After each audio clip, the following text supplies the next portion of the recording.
You're looking at the General Electric Supra iBox. This is one of the older technology, but this is a realtor's lock.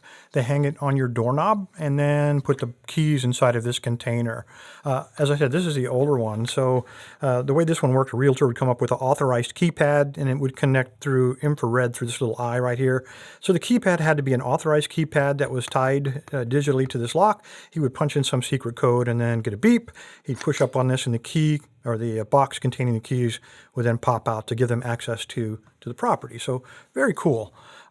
But at some point, one of the Black Hat conventions did a hack on this where they talked about how they could digitally hack this. They showed you how to build an infrared communicator, what kind of Bluetooth code you needed to write in order to spoof this thing, or infrared code, sorry, to spoof this thing. They talked about multi-level encryption. They talked about MAC codes. They talked about, just all kinds of complex stuff that I'm not even going to pretend to understand. But they did spoof this.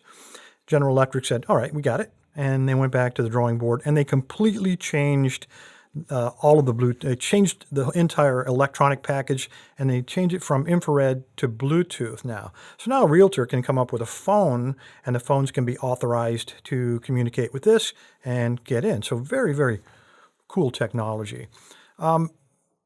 We haven't hacked that yet. And so I was curious about these locks and decided to take a look at this guy. The problem is this is not just one lock. It's not just the lock holding that key box in. This is actually two locks. I mean, that one, which everybody seems to focus on hacking and beating. And then there's this guy here that holds it onto your doorknob. Because if I can get it off your door, I can carry this away and cut it open at my leisure. It's not really that tough. But yeah, this is a perfect example of over-trusting technology. Yet one more example. So how does it work? Well, if this is hanging on your door like that, I'm just going to pull down on that. I don't have a doorknob, so I'm just going to push down with my thumb like that. Now you are going to need just like that infrared hack, you're going to need a specialized piece of equipment, and it looks like this. And what we're going to do is I'm going to completely ignore this. I'm going to attack that part of the lock. So I'm just going to take it and hit it right here, and it may take several whacks. And it may be quite vigorous, and eventually that dude is going to pop open just like that. And I carry that thing away, cut it open, and come back with your keys later. Yeah, great technology. I can't imagine all the R&D dollars that went into this. Those guys were friggin' geniuses. The guys that designed this part of the lock, yeah, not so much. Appreciate your time, guys. Stay safe. Stay legal.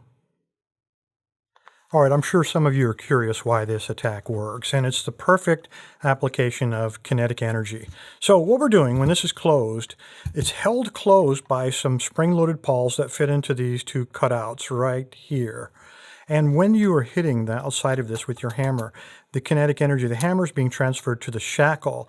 And the shackle is, of course, touching the solenoid or the spring-loaded locking pawl, and it's bouncing it. By maintaining pressure, by either pulling down on this when it's on the doorknob or pushing against it with your fingers, you're not allowing that spring-loaded locking pawl to bounce back to its fully locked position. Every time you hit it, it's moving a little bit further out of that cut until eventually you hit it and it eventually clears the cut and you're able to get it open. So that is how that works.